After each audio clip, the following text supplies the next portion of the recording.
My name is James. I'm 25 years old, and recently I went on a vacation trip with 3 friends, Mike, Tom, and Steve.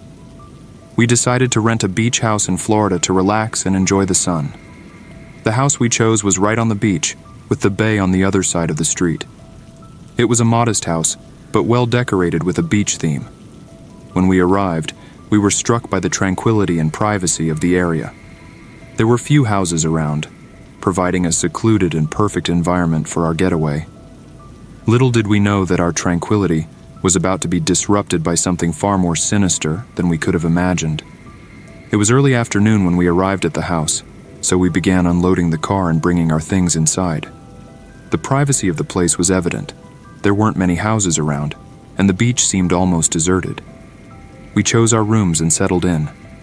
I was excited about my room facing the beach, imagining the relaxing nights I would have listening to the sound of the waves. After unpacking, we got ready to enjoy the beach. We spent a few hours swimming, playing soccer, and soaking up the sun.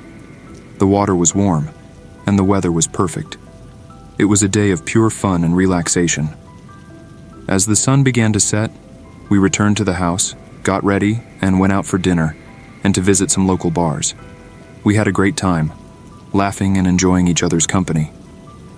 We returned by Uber late at night, tired but satisfied with the day. When we got back to the house, we were still excited and decided to go back to the beach for some more fun. The night was pleasant, and the deserted beach seemed to be ours alone. But when we reached the beach, I noticed something strange. There was a person standing waist deep in the water, which seemed very unusual for that time of night. While we were on the beach, still excited and talking, I kept watching that person in the water. It seemed like they had been there for a long time without moving. I pointed it out to Mike. "Who do you think that is?" I asked, intrigued. Mike looked and found it strange too, but suggested it might just be a night fisherman or someone enjoying the sea. We tried to ignore it and continue our fun, but the feeling of being watched persisted. A few minutes later, when I looked again, the person in the water had disappeared. The beach was dark, illuminated only by the starlight, as there was no moon that night, and I started to feel a strange chill. We were discussing the disappearance of the figure when we noticed another person, now standing on the sand about 30 yards away, staring at us intently. Mike and I exchanged looks, trying to decide what to do. I decided to call out, "Hey, are you okay?" But the person didn't respond. The figure remained standing, as if watching us closely. The situation became uncomfortable and frightening. We insisted on staying on the beach a little longer, but we couldn't take our eyes off that person. The atmosphere of fun had completely shifted to one of tension and discomfort. Finally, we decided it was best to return to the house. We walked back quickly, still feeling the eyes of the unknown figure on us. We entered the house and locked the door, trying to shake off the feeling of danger. Mike and I told Tom and Steve what had happened, but they thought we were overreacting, probably because of the exhaustion and drinks. We decided to put it aside and try to sleep. I went to my room, but the uneasiness prevented me from relaxing. I lay in bed but kept looking at the window facing the beach. Then I saw something that made my heart race. Someone was standing in front of the deck, staring directly at my window. The figure was motionless, and the darkness made it impossible to see details, but I knew it wasn't one of my friends. I called Mike, still not taking my eyes off the figure. When he arrived, the person disappeared before he could see. "Someone was there, I swear," I said, my voice trembling. Mike tried to calm me down, saying it could have been our imagination, but the feeling of being watched didn't go away. Later that night, I heard light tapping on my window. The sound was soft but constant, and each tap made my heart race. Terrified, I didn't lift the blind and ran to wake up the others. "Someone is outside tapping on my window," I whispered, trying not to panic. Everyone got up and we went outside to investigate, but we found no one. We left the backyard lights on all night and decided to stay together in the living room, unable to sleep properly. The tension was palpable, and we knew something strange was happening. The next day, still shaken by the previous night, we decided to talk to the nearest neighbors to try to understand if something similar had happened before. We walked to the closest house a few minutes away, and knocked on the door. A middle-aged man answered, and we explained what had happened the night before. "You're not the first to report something like this," he said with a serious expression. "A few weeks ago, a family staying here also saw strange figures on the beach at night. They left earlier than planned, terrified. This area has its stories of apparitions and strange happenings. This information only heightened our sense of danger." We returned to the house and discussed what to do next. Despite the fear, we decided the best thing was to try to enjoy the day on the beach and explore the area, but always be on alert. We spent the day together, avoiding splitting up and keeping a watchful eye around us. The beach, during the day, seemed normal and safe, but the memory of the previous night never left us. As night approached, we became increasingly nervous. We returned to the house and decided the best option was to stay together in the living room again. The darkness brought back the fear and the feeling of being watched. We were exhausted, but none of us could relax. Around midnight, we heard a sound of someone humming outside. We all looked at each other, terrified. The sound was closer and clearer this time, as if it was circling the house. We turned on all the indoor lights and closed all the curtains, trying to create a barrier between us and whatever was out there. Suddenly, a massive brick crashed through the living room window, tearing the curtain and scattering glass everywhere. The brick rolled across the floor and stopped near our feet. When we picked it up, we noticed there was a note tied to it. Trembling, we untied the note and read it. The handwritten message was short but terrifying. "You are not welcome here. Leave now or face the consequences." We were all petrified. The adrenaline kicked in, and we decided we couldn't spend another minute in that house. We hurried to gather our things, everyone in a panic. The sound of footsteps and strange voices outside increased, making the atmosphere even more sinister. We rushed into the car, and Ethan started the engine while I looked back. Despite the panic, I managed to see the strange figure climbing the deck and stopping by the front door of the house. This time we could see clearly, but they were wearing a completely white mask, hiding their face. We sped up the car, leaving as fast as possible. The experience at the beach house in Florida left a deep mark on all of us. Personally, I lost interest in renting isolated houses again, at least for a long time.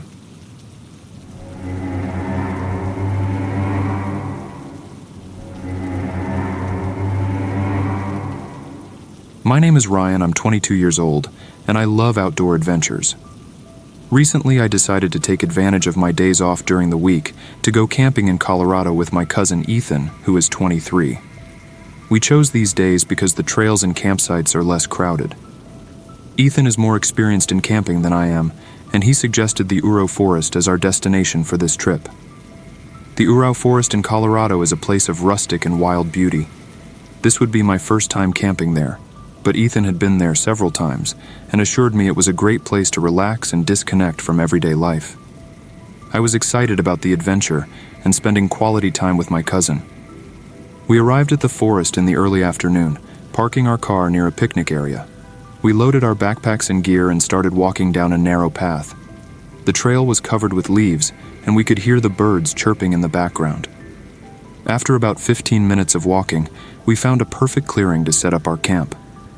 Everything seemed perfect, but little did we know that our tranquility was about to be shattered by something much scarier than we could have imagined.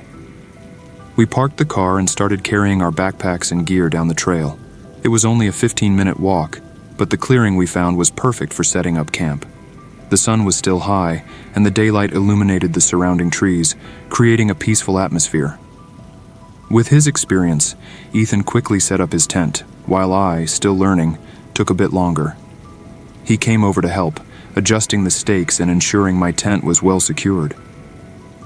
After setting up the tents, we started preparing the campfire. We gathered wood from nearby areas and used some fire starters we had brought. In no time, the fire was burning, providing a comforting warmth and setting the scene for our evening. Ethan took charge of dinner, grilling steaks and burgers on the portable grill we had brought. The smell of the roasting meat spread through the camp, awakening our appetites.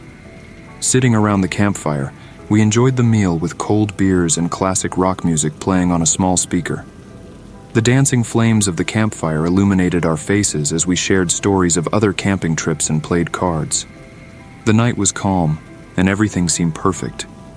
As the sky darkened and the forest around us fell silent, only the crackling of the fire and the occasional sound of a nocturnal animal could be heard. We settled into our camping chairs, feeling the day's fatigue dissipate. Little did we know that this calm was the prelude to a night we wouldn't forget anytime soon.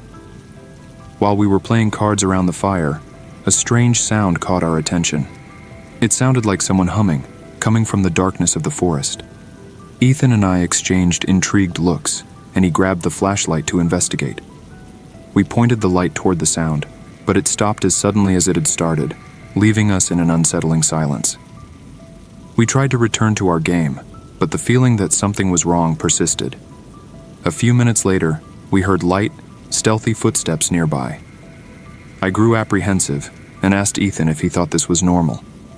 To my surprise, he, usually so carefree, admitted that it was unusual to find someone so deep in the forest at night, especially someone humming. Our concern began to grow, but we tried to convince ourselves it was just a lost hiker or someone playing a prank. However, the relaxed atmosphere of our camping night had changed. Every crack of the trees and every movement in the darkness made us more alert and tense. We returned to the campfire, hoping that the light and warmth would give us some sense of security. However, the feeling of being watched did not leave us. Ethan, always brave, suggested that we stay more alert, and that if anything else strange happened, we should consider dismantling the camp and moving. The tension grew as the night went on. We were trying to return to our card game, but the feeling of being watched was impossible to ignore. Suddenly, a large branch was thrown into the middle of our camp, terrifying us. The branch nearly hit the fire, scattering sparks and embers. Ethan immediately stood up and shouted to scare away whoever was there, but we only heard quick footsteps retreating into the darkness. My mind was in turmoil. "We need to get out of here," I suggested, my voice trembling with fear. Ethan, still trying to stay calm, shook his head. "We don't know where to go in the dark. It might be safer to stay here and keep the fire burning. Let's be ready for anything." I reluctantly agreed, seeing no other viable option. We decided to prepare for sleep, but we took extra precautions. We placed bear sprays next to our tents and agreed to take turns keeping watch during the night. Ethan insisted that I rest first while he stood guard. I lay in my tent, but the fear and adrenaline made it impossible to fall asleep. After what seemed like an eternity, I finally fell into a light and restless sleep. But something suddenly woke me up. A strange feeling made me open my eyes, and when I looked at the tent door, I saw a head peeking inside my tent. I jumped in fright, and the head quickly disappeared. Since I couldn't see the face in the darkness, I thought it was Ethan checking on me. But it left me with an absolute sense of dread. Heart racing, I left the tent and went straight to Ethan's. I found him sleeping soundly, which meant the person peeking into my tent was not him. I woke him urgently and explained what I had seen. He grabbed the bear spray and suggested we sleep together in the same tent for added safety. As I was gathering my sleeping bag, we heard the humming again, now closer and more disturbing. With hearts pounding, we hurried into Ethan's tent, zipping it up as quietly as possible. We stayed there in silence, every sound from the forest amplified by our tension. The night passed slowly. We took turns keeping watch, but neither of us could sleep properly. The fear of another intrusion and the constant feeling of being watched kept us on high alert. Every small crack or nocturnal sound made us jump, our senses heightened by adrenaline. As dawn approached, we decided we couldn't stay there another minute. With the first light of day, we quickly dismantled the camp and packed our things. The trauma of the previous night was still fresh in our minds, and we knew we wouldn't be able to relax again in that forest. As dawn approached, Ethan and I quickly dismantled the camp. The fear and adrenaline from the previous night were still present in our bodies, and we wanted to get out of there as quickly as possible. We packed our things in silence, both of us alert to any sound or movement around us. The clearing that seemed so welcoming the day before now seemed threatening and sinister. While we were packing our gear, we heard the sound of someone humming again. This time, The sound was clearer and closer, causing us to stop for a moment, exchanging worried looks.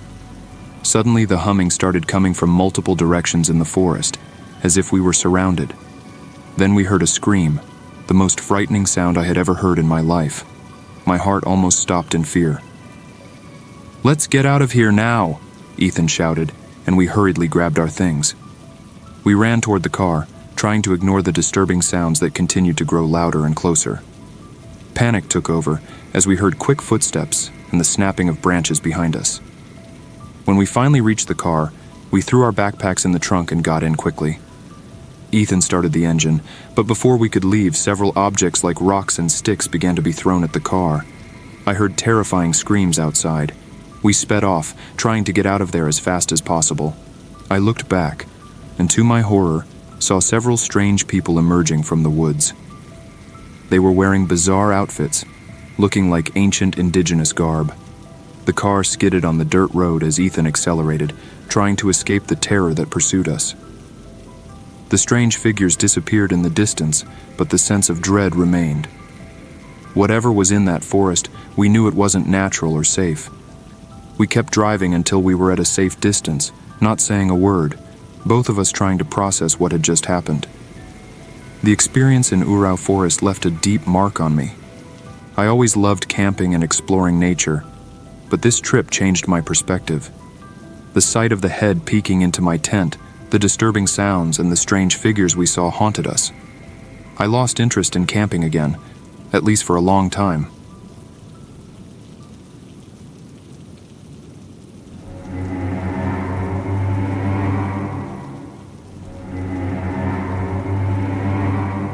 I was home alone, the silence filling every corner like an invisible visitor. At 9 years old, solitude had the taste of adventure mixed with a hint of fear. My mom had gone out to do some shopping, her last words echoing in my mind. "Don't open the door to strangers, dear." I nodded, feeling brave and responsible, though my heart beat a little faster when I heard the click of the door closing.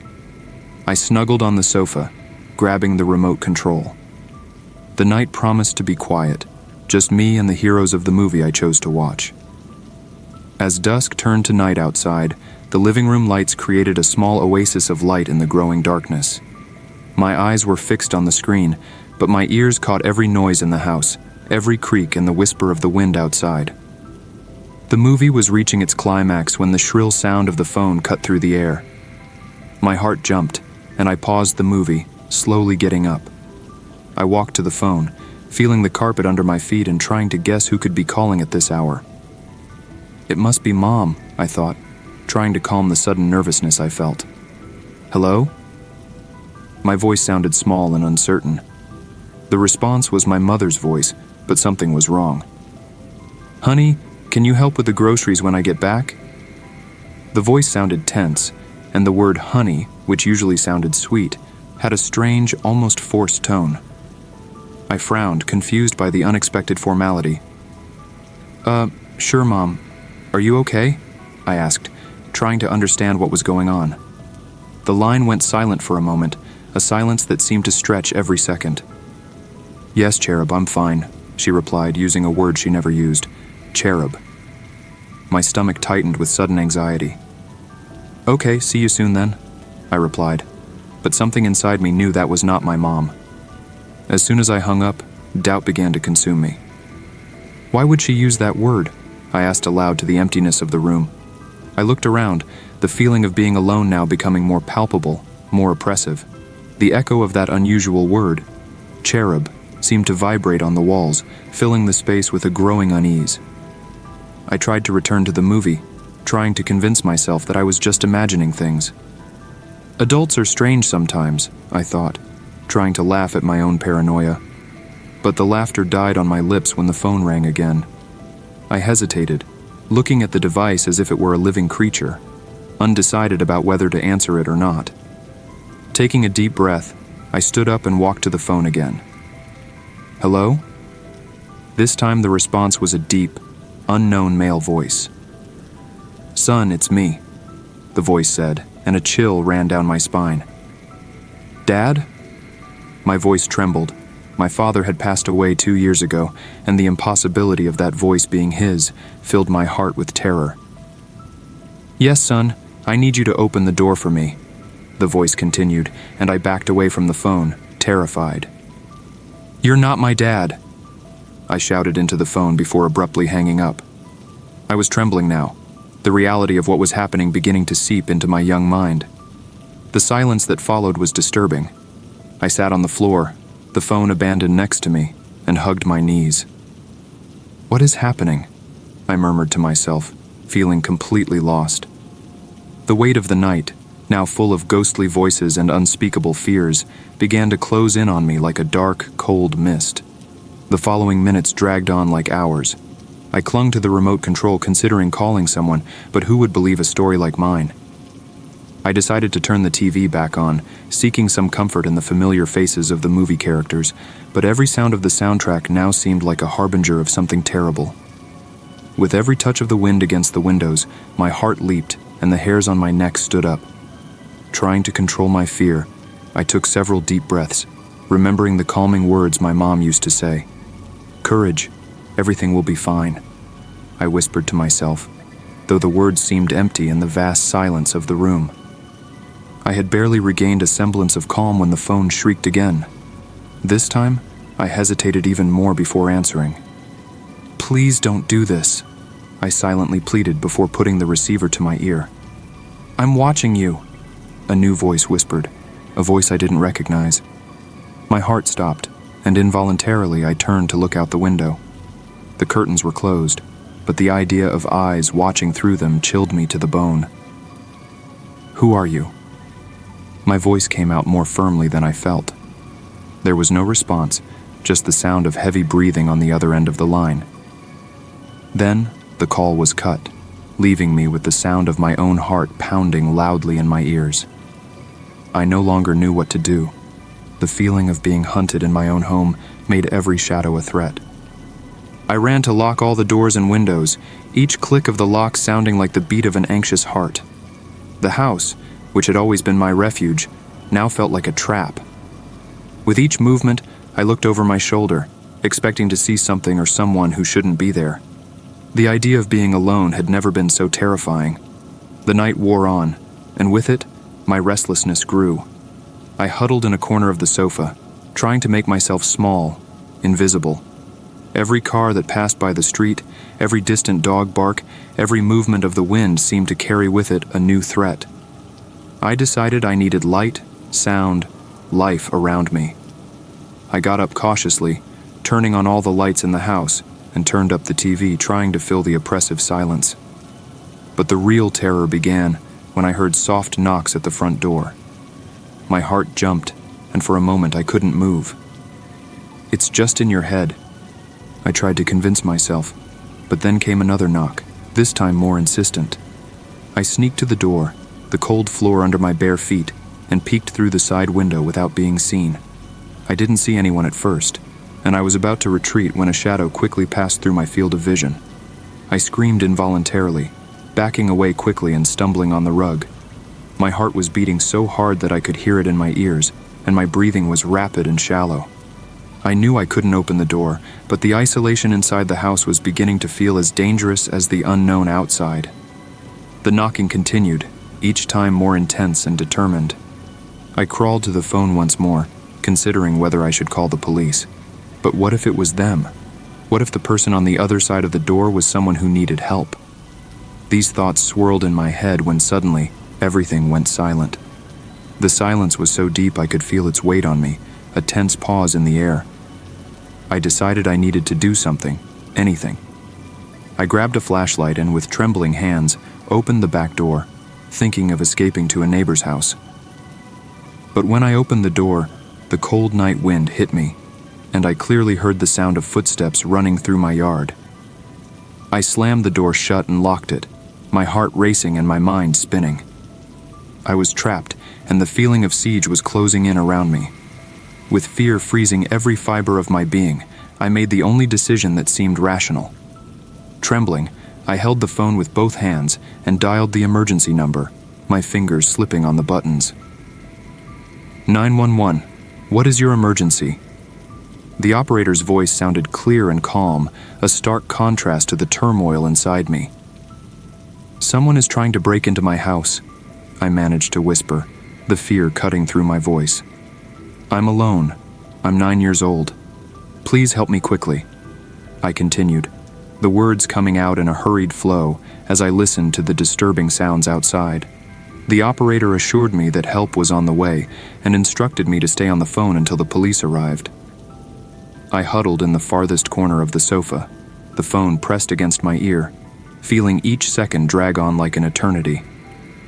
As I spoke with the operator, I heard more noises, this time seeming to come from the backyard. "They're trying to get in through the backyard now," I reported, my voice trembling with fear. The operator kept his voice calm, instructing me to stay calm and hide if possible. I crawled under the living room table, the phone still pressed against my ear, my eyes scanning the darkness through the windows. The conversation with the operator was a small comfort, his steady voice a beacon in the storm of terror that surrounded me. He repeatedly told me that help was on the way, that I just needed to hold on a little longer. I clung to his words, each one a fragile thread of hope in the chaos unfolding around me. Time seemed distorted, the minutes stretching endlessly as I waited, listening to every crack and whisper of the house. The tension was palpable, a heavy cloak that wrapped around me, pressing its cold finger of silence against my lips. With every sound of the wind, every shadow that passed through the curtain, my heart jumped, anticipating the worst. The moments of waiting filled the room with a density I could almost touch. Then, without warning, the sound of something breaking shattered the silence, a glass, coming from the back of the house. My heart stopped, and for a second, I was completely still, fear rooting me in place. I whispered to the operator what I had heard, and his voice became even more urgent, insisting that I remain hidden. I crouched further under the table, my eyes fixed on the darkness that gathered beyond the windows. The sound of footsteps became audible, first distant, then frighteningly close. I held my breath, each step resonating like thunder in my chest. The reality that someone was actually trying to invade my house settled in, heavy and definitive. The operator kept talking to me, his voice a constant thread of calm in the storm of my fears.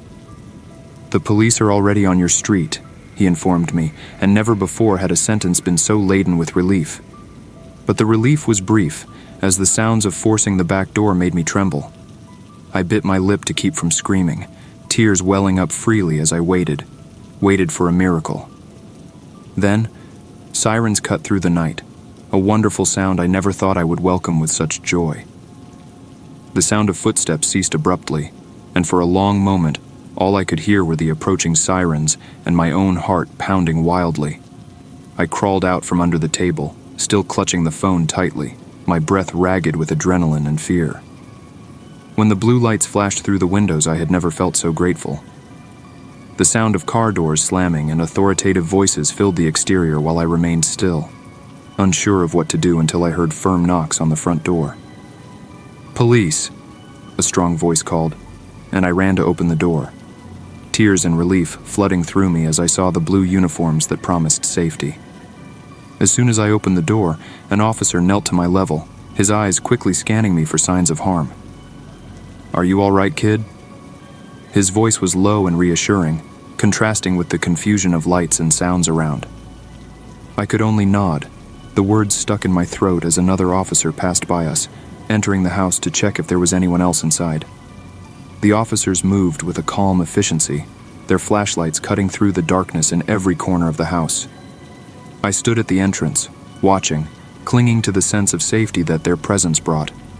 The officer who had spoken to me stayed by my side, occasionally placing a comforting hand on my shoulder, ensuring I was no longer alone. "We'll need you to tell us exactly what happened, but only when you're ready," he said, his voice gentle. I nodded, my eyes following every movement of the other officers. Soon, the second officer returned, shaking his head at his partner. There was no one else there, but the back window was broken, a silent testament to the terror I had faced. As they quickly conversed with each other, a part of me still trembled with the echo of fear, but another part was beginning to feel incredibly relieved. The danger had passed, and I was safe now, surrounded by the protection that only the police presence could offer. They spoke to me again, asking questions and jotting down my answers, their meticulous attention making me feel even more valued and protected. Soon, one of the officers stepped away to speak on the radio while the other remained by my side, offering words of encouragement. I looked out onto the street, now illuminated by the patrol car lights and the moon, feeling the night shift from a nightmare into something I could begin to leave behind. The feeling of normalcy was slowly returning, each kind word and careful action from the officers rebuilding the safety that had been so brutally shattered. It wasn't long before we heard the sound of more sirens approaching.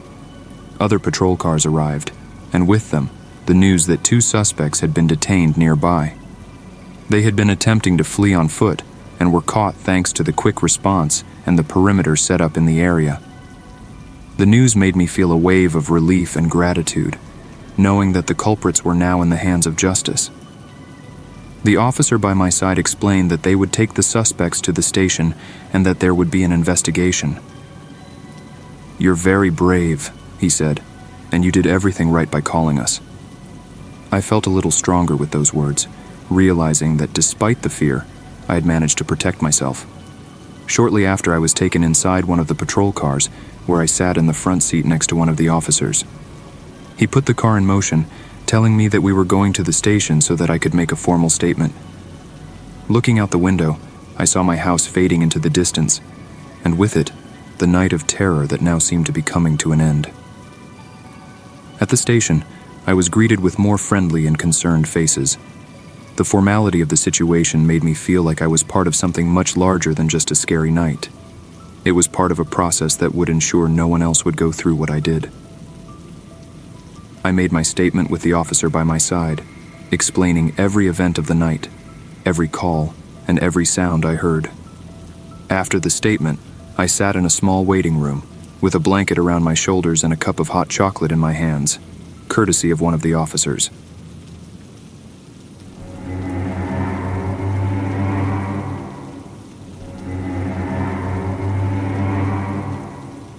I never imagined that the last day of 4th grade at Franklin Elementary School could mark the beginning of the worst day of my life. The halls vibrated with the sound of laughter and joyful shouts as the students, including me, exchanged hugs and wishes for a great vacation. As I packed my backpack with the last assignments of the year, I felt a mix of relief and excitement about finally enjoying the long summer afternoons that were coming. It was supposed to be a day of celebration, but I was far from imagining the terror that awaited me. My heart was pounding with every goodbye, and I wondered what the summer would be like. I thought of the days of rest, without homework, and with plenty of time to play and explore. As I passed for the last time through the door of Mrs. Thompson's classroom, she gave me a warm smile and wished me a wonderful summer. "Take care, Kevin," she said with an affectionate expression. That farewell was comforting, but something about her tone left me somewhat melancholy. Outside, the June sun shone with promises of adventure. I was just a few steps away from freedom when a stranger waved at me from the other side of the school gates. He seemed familiar, but I couldn't quite remember where from. "Hi, Kevin. I'm Charles's uncle." He introduced himself with a smile that tried to be friendly. "I'm going to take you home today." Although an adult usually conveyed security, there was something about him that made me hesitate. He tried to keep the conversation light as we walked to the car, asking about my day and my holiday plans. I responded out of politeness, though my stomach twisted with a growing sense of discomfort. He mentioned that my mom was busy with a last-minute commitment and couldn't come to pick me up. I wanted to believe his words, but an inner voice whispered that something was not right. When we reached his car, he opened the door with an exaggerated gesture. "We're going to meet Charles for you to play video games later," he said, encouraging me to get in. The car's interior had a peculiar smell and was cluttered with personal belongings. As I buckled up, doubt turned to fear. Something was very wrong, and I didn't know how to say it without seeming rude or ungrateful.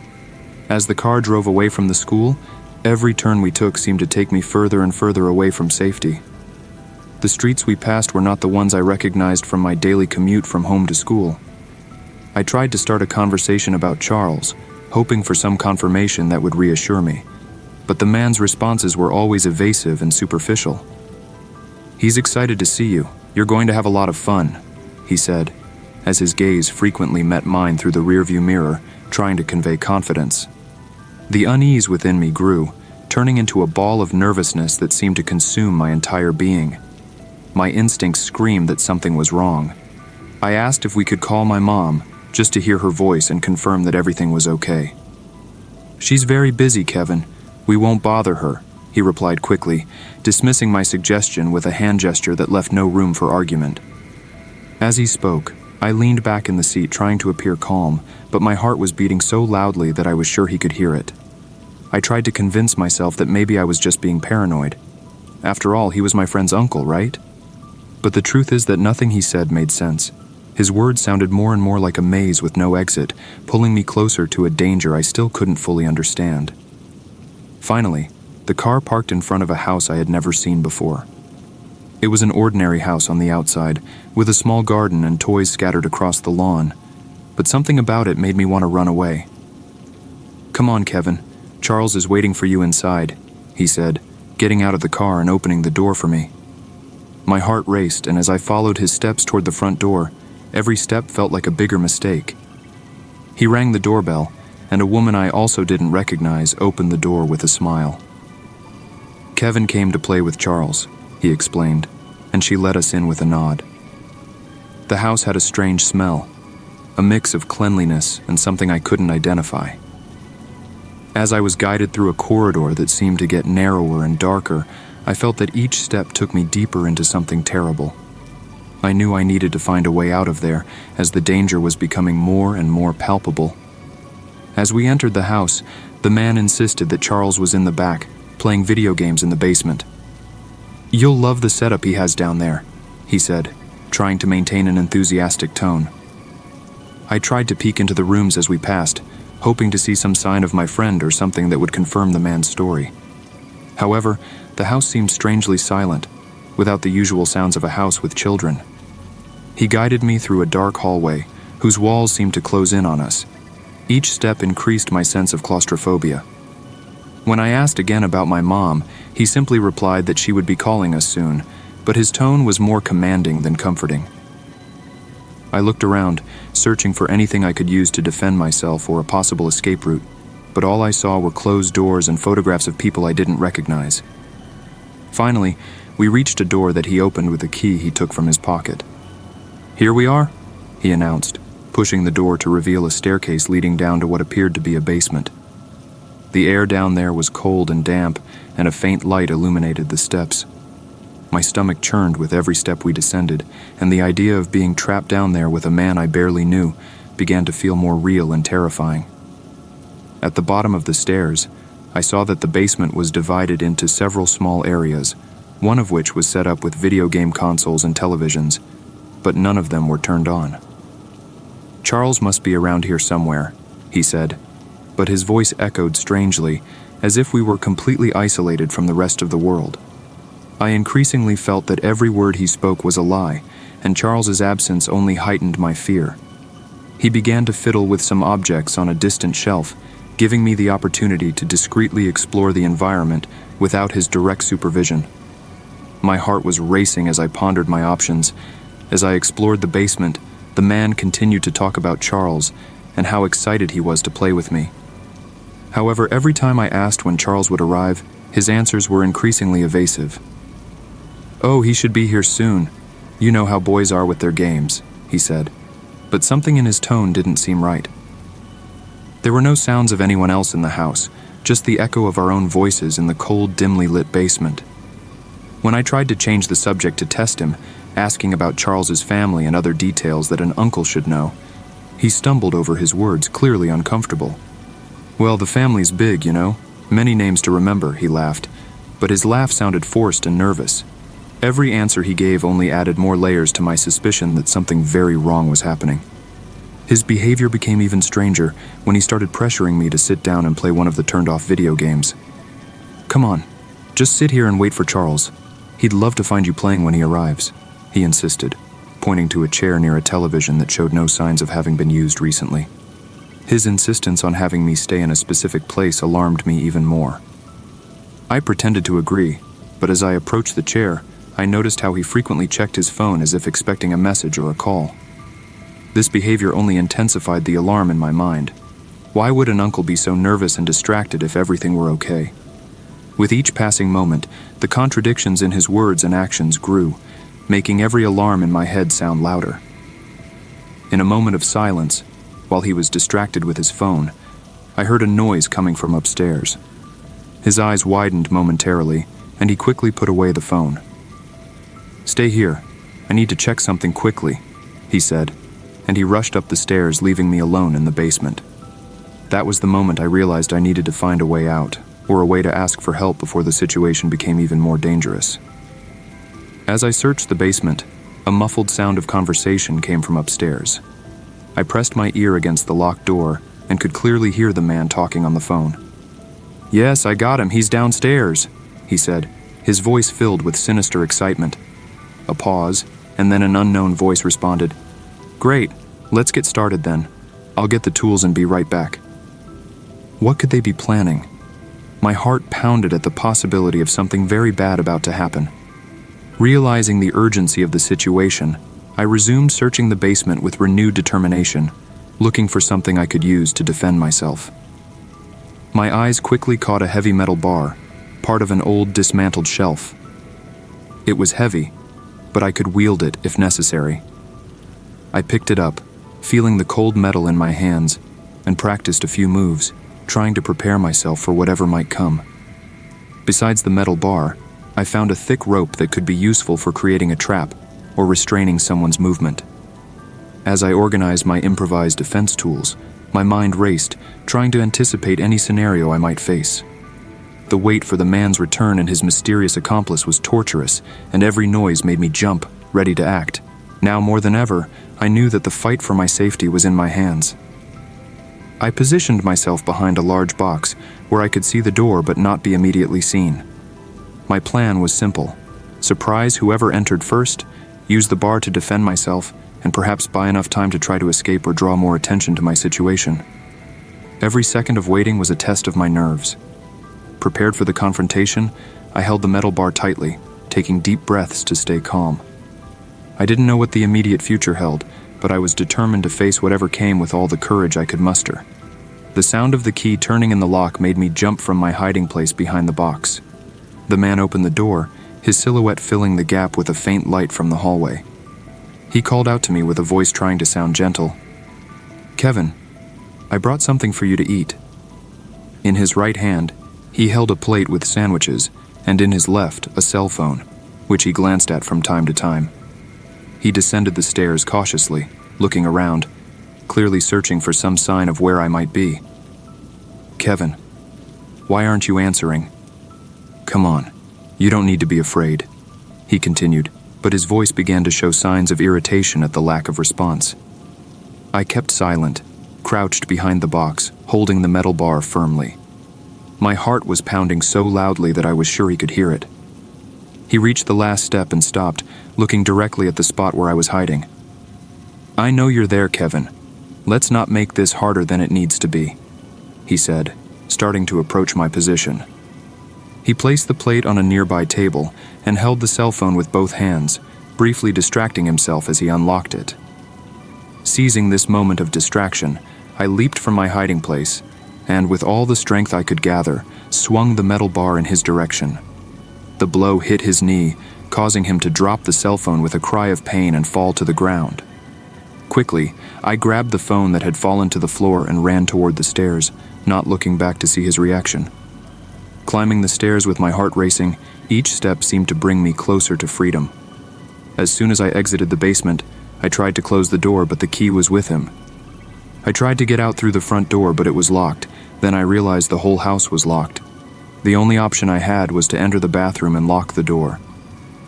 Leaning against the bathroom door with the cell phone trembling in my hands, I quickly dialed the police.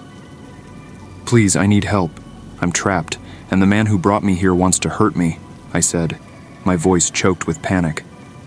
The operator, remaining calm, asked me to describe where I was.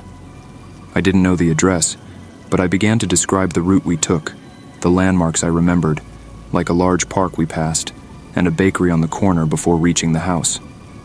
The operator informed me they were trying to locate the house based on the descriptions I provided, and that the police were already on their way to the area. She instructed me to stay hidden and keep the line open as long as possible so they could guide me and receive updates on my situation. The time inside the bathroom seemed to stretch, each second prolonged as I awaited the police's arrival.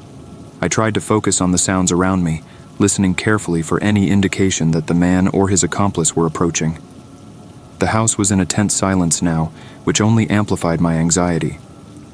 Suddenly, I heard a car approaching quickly. Through the small gap between the bathroom curtain and the window, I saw an unknown vehicle parking hastily. A door slammed, and I heard fast footsteps and an unfamiliar voice asking, "Is everything ready there?" Suddenly, a distressing response echoed from somewhere inside the house. "I got hit and can't walk. The kid is upstairs."